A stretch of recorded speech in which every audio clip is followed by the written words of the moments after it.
अभी ये मम्मी काम कर रही हैं। हाय, थोड़ी देर में जाने वाली हूँ मैं। और अभी खाना खाना है और हॉस्पिटल पहुँचना है। और बस हालत थोड़ी सी ऐसी हो रही है। पापा का दिखा रहे, पापा भी तैयार है। पापा ये डलेगा व्लॉग। For good news. पापा तैयार हैं। अम्मा भी। हेलो बोलो। हेलो बोल।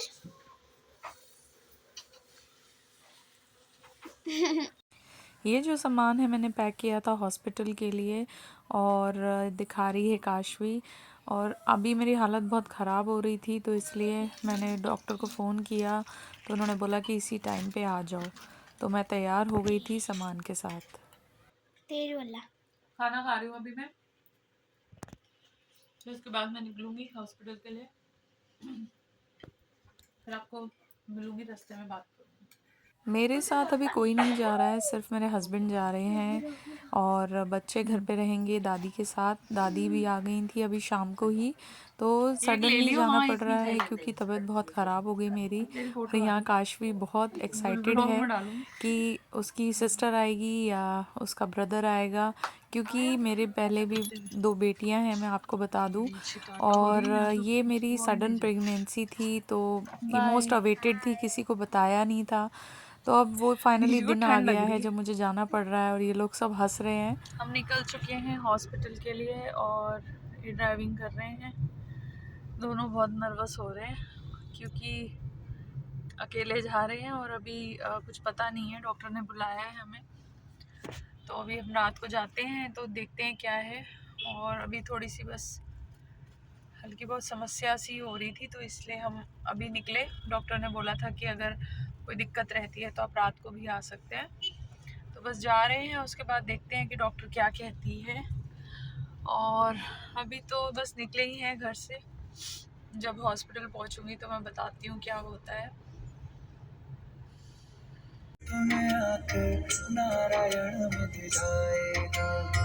हॉस्पिटल घर से थोड़ी ही दूरी पे है, बट रात को ये रहता है कि ट्रैफिक नहीं है तो और जल्दी हम पहुंच गए थे। और रात को मुझे as soon as possible emergency में ही जाना था, तो मैं यहाँ पहुंच गई थी। ये है मेरे घर के पास BLK मैक्स। यहीं पे मेरा इलाज चला है क्योंकि मेरी जो प्रेगनेंसी है वो बहुत रिस्क वाली है। 3rd प्रेगनेंसी है और मेरे 2 सिजेरियन पहले हो चुके हैं। साथ ही साथ मुझे और भी कॉम्प्लिकेशंस लगी रही पूरी प्रेगनेंसी में। तो मैंने ज़्यादा किसी से शेयर भी नहीं करी ये चीज़, क्योंकि देखिए सब अपने आप ही हैंडल करना पड़ता है। आप किसी को भी कितना बता लें तो आपको ये चीज़ें रहती हैं कि सब यही कहेंगे कि हाँ जी आपने ये डिसीजन क्यों ही लिया है। लेकिन सच मानिए कि ये सब भगवान डिसाइड करता है। और यहाँ हम पहुँच गए थे हॉस्पिटल और ये मेरी वीडियो बना रहे थे। इन्होंने कहा कि चल तू एक वीडियो बनवा ले। ये है यहाँ का लेबर रूम। और यहाँ पे मैं कुछ बता रही हूँ हॉस्पिटल के बारे में। और यहाँ मुझे एडमिट कर लिया था। फिर उसके बाद ये लेबर रूम की तस्वीर है जहाँ पे मेरे को एडमिट कर लिया था। यहाँ पे मुझे 2 घंटे रखा और मुझे पेन भी हो रहा था। और ये कुछ मशीन लगाई हुई थी जिसमें बच्चों की धड़कन को ये सुनते हैं और उससे पता लगाते हैं कि कोई कॉम्प्लिकेशन तो नहीं है बच्चे को।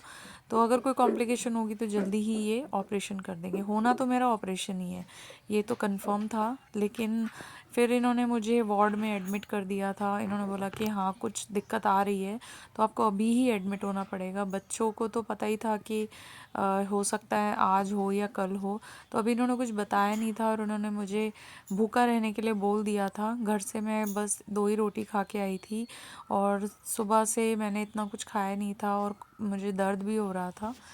और यहाँ पे ये मेरी वीडियो बना रहे थे कि चल तेरा व्लॉग के लिए मैं बना देता हूँ, आगे ये यादें ही हो जाएंगी।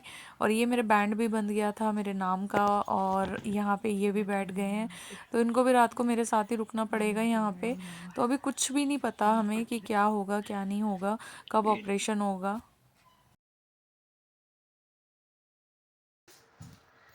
अभी मेरे ड्रिप चढ़ रही है। मॉर्निंग के हो चुके हैं 6 बज गए हैं। और अभी कुछ बताया नहीं है कि आज ही होगा सिजेरियन कि नहीं, क्योंकि ये मेरा 3rd प्रेगनेंसी है। तो ये बोल रहे हैं कि हाई रिस्क है।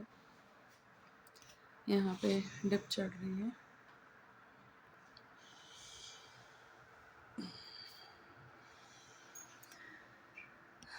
आज सुबह से कई टेस्ट हो चुके हैं और डर नहीं लग रहा क्योंकि थर्ड टाइम हो रहा है ये सब। और सबसे ज़्यादा एक्साइटमेंट है बेबी से मिलने की। और ये तो मुझे पता ही था कि ये एडमिट होंगे और उसके बाद सारे टेस्ट होंगे। तो अभी देखते हैं क्या क्या होता है। मॉर्निंग में जो टेस्ट है वो हो चुके हैं और अभी मैंने बच्चों के लिए सोच रही हूँ कि आज उनकी छुट्टी करा दूँ और अभी मैसेज डालना पड़ेगा। तो ये नहीं है कि अभी बहुत सारे काम हैं। न्यू पेरेंट्स बनने के लिए भी बहुत सारी चीज़ें करनी पड़ती हैं। अभी कुछ फॉर्मेलिटीज़ के लिए हस्बैंड नीचे गए हैं। पीने से पहले चेक कर लेना गरम ना। ठीक है मैम। तो कुछ फॉर्मेलिटीज़ के लिए वो नीचे गए हैं, तो अभी थोड़ी देर में आ रहे हैं। तो अभी देखती हूँ, अपडेट देती हूँ आपको और क्या होता है। मिलते हैं थोड़ी देर में।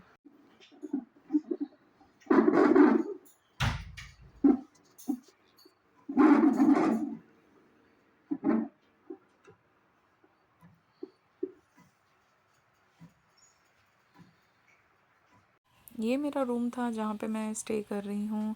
साथ में कोई भी नहीं है और डॉक्टर आके मॉर्निंग में मुझे बोल गई कि आज ऑपरेशन नहीं होगा। तो मेरा भी मूड ख़राब है, इनका भी, कि इतना टाइम हमें लग रहा है और पूरी रात भूखे रहने का कोई फ़ायदा नहीं हुआ। अब ये बोल रहे हैं कि दोपहर से आप फिर भूखे रहना, देखते हैं कल होगा। अभी आज एडमिट कर लिया था रात को, सॉरी पिछली रात को एडमिट कर लिया था। तो मुझे लगा था कि आज ऑपरेशन हो जाएगा, लेकिन सुबह आके डॉक्टर्स को कुछ रिपोर्ट्स सही नहीं लगी और कुछ रिपोर्ट्स उन्होंने बोला कि अभी और करानी है। तो 12 बजे तक भूखा रहने के बाद, प्यासा रहने के बाद फिर मुझे पता लगा कि अब फर्दर टेस्ट कराने हैं। तो फिर उसके बाद ये डिब्बी लग गई थी और हम लोग तैयारी में ही थे कि अब हो जाएगा सिजेरियन, लेकिन हुआ नहीं। और अभी उन्होंने 2 दिन और वेट करने के लिए बोला है। तो मे बी अब डॉक्टर की बात माननी पड़ती है, हमें तो कुछ नहीं मालूम इस बारे में। तो अभी हम रुकेंगे और आज का दिन पूरा जाएगा, कल मॉर्निंग में ही पता लगेगा कि क्या दिक्कत है। और अभी अल्ट्रासाउंड करा के आई मैं नीचे और फिर अभी उसकी रिपोर्ट आनी बाकी है।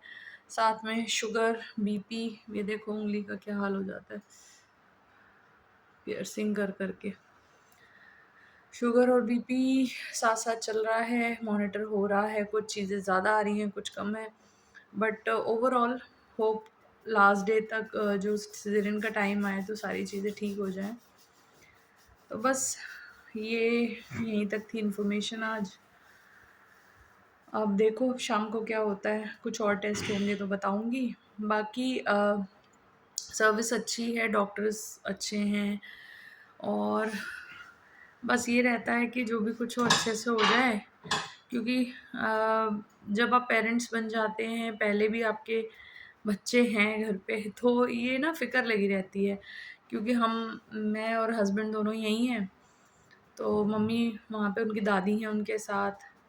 और तो फिर ये रहता है कि हम खाली चेकअप के लिए आए थे, तो फिर छुट्टी भी करानी पड़ रही है अब स्कूल की। फिर बच्चों के एग्ज़ाम्स भी होते हैं, तो सारी चीज़ें मैनेज करनी पड़ती हैं, तो वो भी चीज़ें दिमाग में चलती रहती हैं। तो जब फर्स्ट बार पेरेंट बनते हैं तो इतनी फ़िक्र नहीं होती जितनी दूसरी या तीसरी बार में होती है। तो होप ये टाइम भी अच्छे से कट जाएगा और देखते हैं फिर आगे क्या होता है।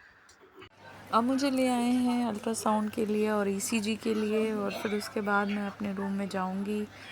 तो मुझे यहाँ पे ले आए, अब देखते हैं क्या रिपोर्ट्स आती हैं। वो तो डायरेक्ट रूम पे ही पहुँच जाएंगी। फिर उसके बाद कुछ और टेस्ट हैं वो कमरे में ही हो जाएंगे। शाम का टाइम हो चुका है और इस वक्त बज रहे हैं 5:30 और 6 बजने वाले हैं। और अभी मैं हूँ रूम में और सुबह से क्या हो रहा है कि बस आप एडमिट हो जाओ एक बार, और उसके बाद जो आपके साथ हैं वो भी परेशान हो जाते हैं, चाहे आप किसी भी रीज़न से आए हों। तो being in a hospital is not easy. और अभी हस्बैंड जो हैं वो फॉर्मेलिटीज़ के लिए पता नहीं क्या क्या होती रहती हैं गए हैं। और अब एक नई बात पता लग रही है कि सिजेरियन है तो खून का अरेंजमेंट करना पड़ेगा, क्योंकि मेरा जो है रेयर ब्लड ग्रुप है, तो नेगेटिव ब्लड ग्रुप है मेरा। तो उसके लिए ये पहले से ही प्रिकॉशनरी कुछ लेके रखते हैं ब्लड। तो वही है कि टेंशन तो हो ही जाती है। वैसे ही मेरी हर प्रेगनेंसी में, जो पहले की प्रीवियस प्रेगनेंसी है उसमें भी बोला गया है, आई डोंट नो ये कितना ठीक रहता है, कि चाहे आपका 11 हो चाहे 12 हो, आपको रिजर्व में रखना पड़ता है। तो मैं भी कुछ हो सकता है, तो उसी की बात करने के लिए हस्बैंड गए हुए हैं नीचे। तो ये है कि इनको टेंशन बहुत हो रही है, क्योंकि हम लोग यहाँ पे अकेले हैं। मम्मी को घर छोड़ रखा है, बच्चों का फ़ोन आया था, वो भी वरिड हो रहे थे कि मम्मी अभी तक कुछ हुआ ही नहीं। क्योंकि एक्सपेक्टेड होता है कि हम जिस डेट पे आ जाएं तो सारी चीज़ें हो जाएं बेटर, लेकिन ऐसा कुछ हुआ नहीं है। तो अभी हूँ मैं रूम में अकेली, और अब देखते हैं क्या होता है। और यहाँ पे तो शुगर की टेस्टिंग कर कर के फिंगर टिप्स भी दर्द कर रही हैं। अभी पता नहीं कितनी होंगी, बट ऑल गुड।